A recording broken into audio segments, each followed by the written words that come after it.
Hey guys, my name is Jamin. Thank you for visiting my YouTube channel where I try to bring you a wide variety of computer DIY, upgrade, and repair videos. In this video, I'm going to be working on an Acer Chromebook C720 series computer. The exact model is a C720-2103, but this should apply, the procedure here should apply to any C720 series laptop. In this video, I'm going to show you how to open the computer to replace your palm rest or your keyboard, also your touchpad since it's a part of your palm rest. Okay, so first thing to do when getting in any computer, shut it off, unplug the power adapter, and remove the battery. Our battery's inside, so we got to take off our panel first. But you want to do those things because you want to have as little power running through the computer as possible to limit the chances of damaging anything. So first thing we're going to do now is go across the bottom panel, take off all the screws that we can see. Keep in mind, guys, when you're going into a computer, keep the screws that go to certain parts of the computer together and keep them separate from the other screws.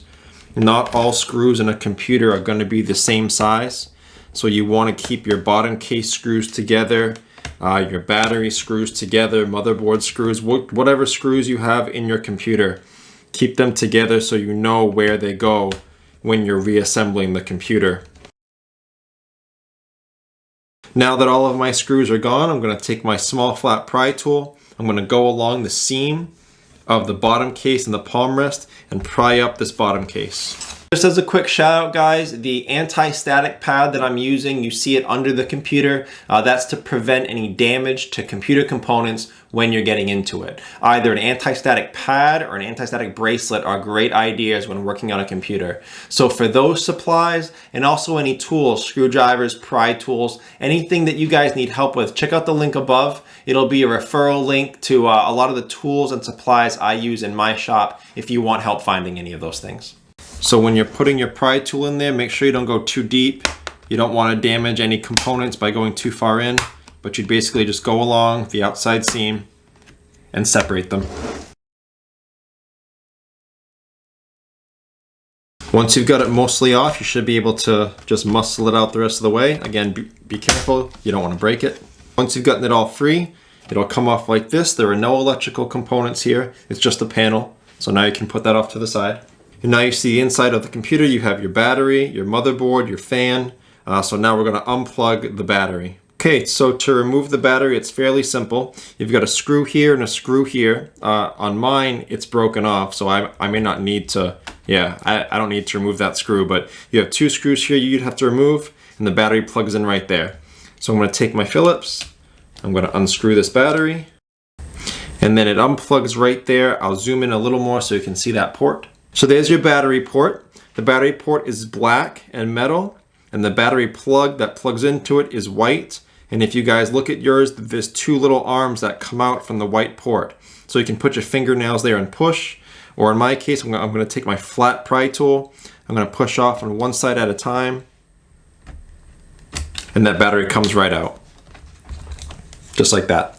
Over here, you have your solid state drive. I'm going to take my Phillips screwdriver, undo that single screw. After that screw is undone, we're just going to take the solid state drive and pull it back just a little bit. It comes undone, and then you wiggle it out from underneath these metal arms that are holding it down. So there's your solid state drive to this computer. So now I'll remove the fan and the heatsink assembly so you can see how to get that out. We'll again take our Phillips screwdriver and start undoing the screws. There's one here for the fan. There's one here for the motherboard, and one more screw under here for the motherboard. After those screws are up, we see the fan is plugged in right there, and also the antenna wire coming from your Wi-Fi card. The antenna wire are run around and through that fan. So to get this fan out, you have to unrun those antenna wires. Get them free. And then once those are free, you have to unplug it from the motherboard. That's the exact same kind of plug we saw over here with the battery. I'm going to take my small flathead pry tool and push on one end at a time until that plug comes out. There we go. It's held on by some tape, so you can just rip that up. And then we can put it back down when we go to put the fan back down. But now that fan and heatsink should be free. So there's your fan and your heatsink assembly. Now that this is out, you can clean out your fan. You can clean off your thermal paste, put some more thermal paste down if you're looking at an overheating issue. Get the rest of the motherboard out. We're going to need to unplug everything from it. So again, here we have your Wi-Fi antenna wires. We're just going to snap those up from the Wi-Fi card. Next thing we're going to want to do is take up these 3 ribbon cables. One's coming from your touchpad, one's coming from your keyboard, and one's coming from the USB board over here. So I'll zoom in now and show you how to safely remove those. So these are all held in the exact same way. They're a black port on the motherboard. There's a white clip on top of it used to secure the ribbon cable, and then the ribbon cable slides under the white clip. So to take these out, they're all going to be the same. I'm going to take my flat plastic pry tool and slide it underneath the white clip. This white clip snaps down to hold your ribbon cable in and pops up to release it.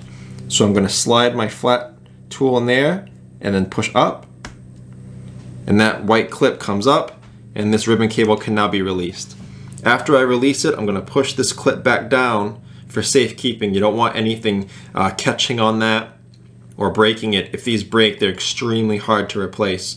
If you do accidentally break one of these off, you'll have to replace it. It's very hard to get a ribbon cable to stick back in without that fastener. I'll have a video link above. I'll also include it in the description where you can get these and install them onto your motherboard if you do need to do that. So now I'm going to repeat the process over here. Just pop that up, slide the ribbon cable out, pop that back down. I'm going to pop this one up. It's a little smaller, but it's the same thing. Ribbon cable out, put that arm back down. Okay, so the last thing I'm going to remove to get the motherboard up is the LCD cable here. It runs through the hinge up here and plugs into your motherboard. If you notice on yours, there's a sticker that goes over the cable onto the port to hold it in place so it doesn't get loose. So we're going to have to gently peel that sticker up and peel it back to be able to pull out that plug. And then just like the other plugs, I'm going to push off one side at a time with my plastic pry tool to get this plug out. Nice and gentle. You don't need to force it. There we go. So now that's out. So after that's out, I have my last screw there for the motherboard. I'll take that out now. Oops, I forgot that screw there. Oh, and I did forget one plug, the speakers. So I'm going to take my little pry tool here, push off from each side. Again, just like the other ones. There we go. So now my motherboard is free.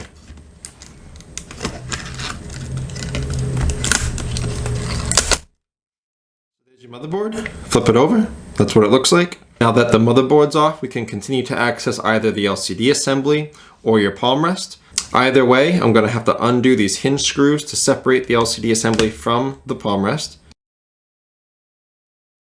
Now that my hinges are separated, I'm just going to give the palm rest a nice little lift up before I can put it back down and disconnect it from the hinges.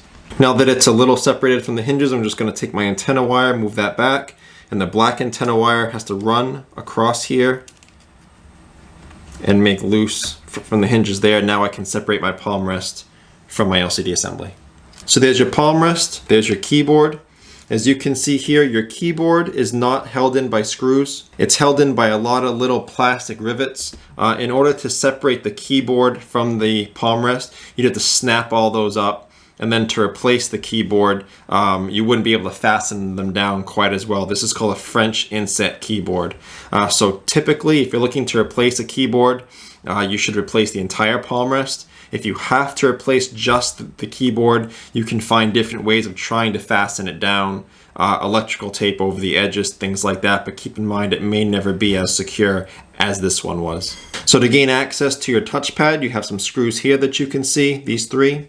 You have these two screws and a couple smaller screws there for the shield over your touchpad. So you would undo all these screws, get your touchpad out if you're looking to replace that. Keep in mind you'll have to unplug the ribbon cable from the touchpad here. So that's the video, guys. Pretty straightforward. It's not too complicated, but it does help to watch a video first, help to know what you're getting into before you start taking your computer apart.